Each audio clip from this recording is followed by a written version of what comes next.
All right, today we're going to tackle one of the biggest, oldest, most personal questions out there. And our guide on this journey is going to be the philosopher Josiah Royce, whose ideas are, well, they're brilliant, but they're also pretty unsettling.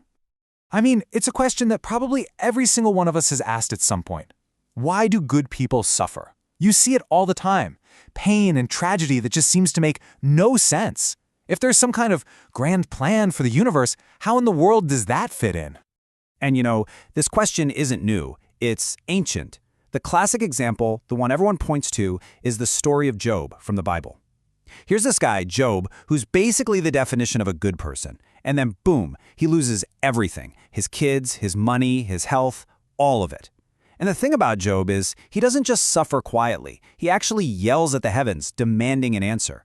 His story is the perfect frame for the puzzle we're trying to solve today.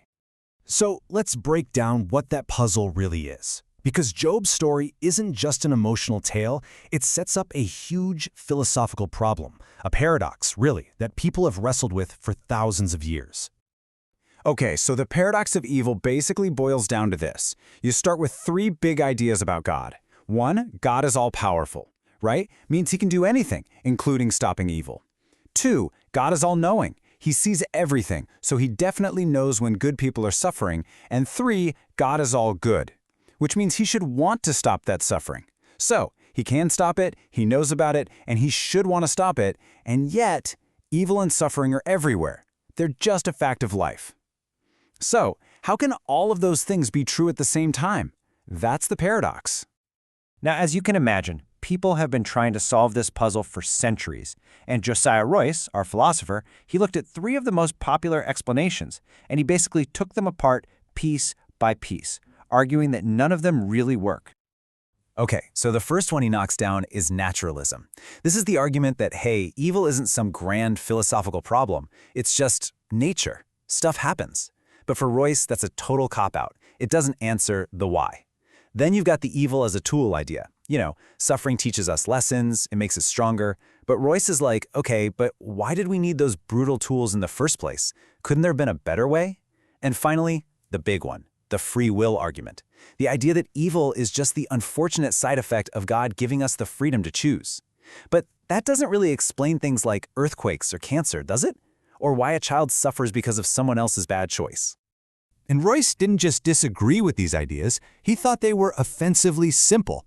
He had this amazing quote. He called them cruelly, even cynically trivial. He said they were like children playing barefoot in the shallowest reaches of the foam of the sea. Wow.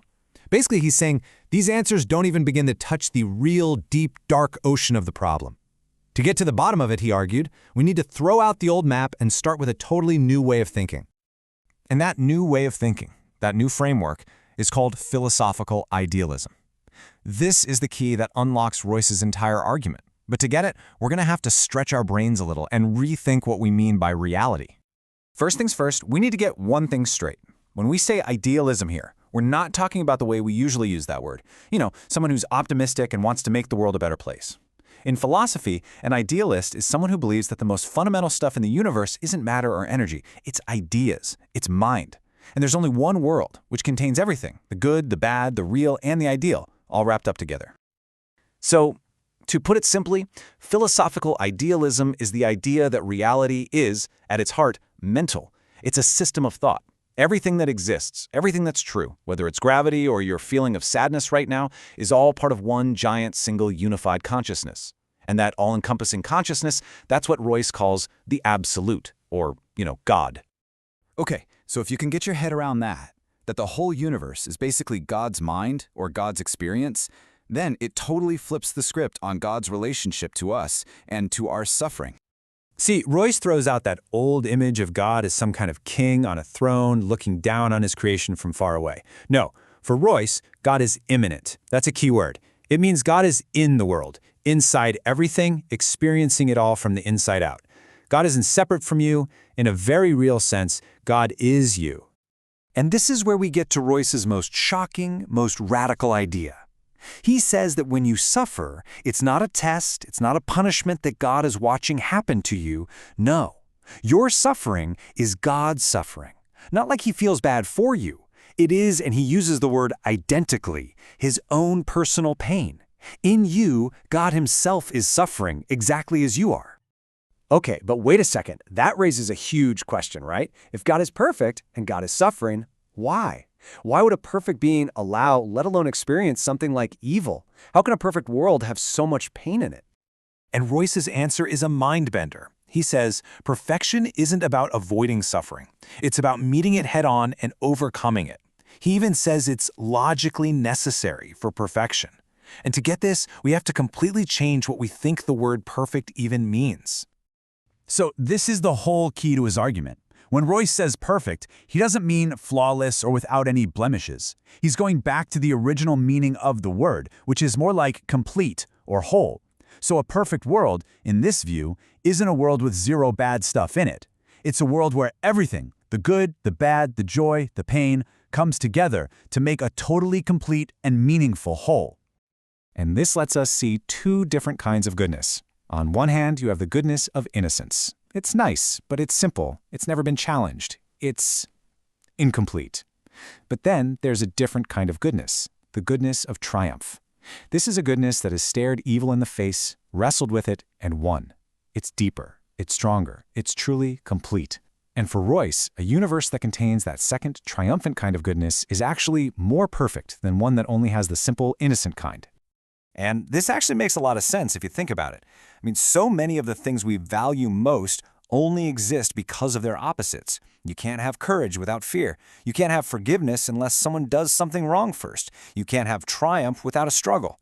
Real moral goodness isn't just being nice, it's about being tempted to do the wrong thing and choosing the right thing anyway. These amazing virtues don't just happen to exist in a world with evil, they actually require it. So where does all this lead us? Well, we end up at Royce's final answer, and it's an idea that's as beautiful as it is, frankly, a little disturbing. Here it is.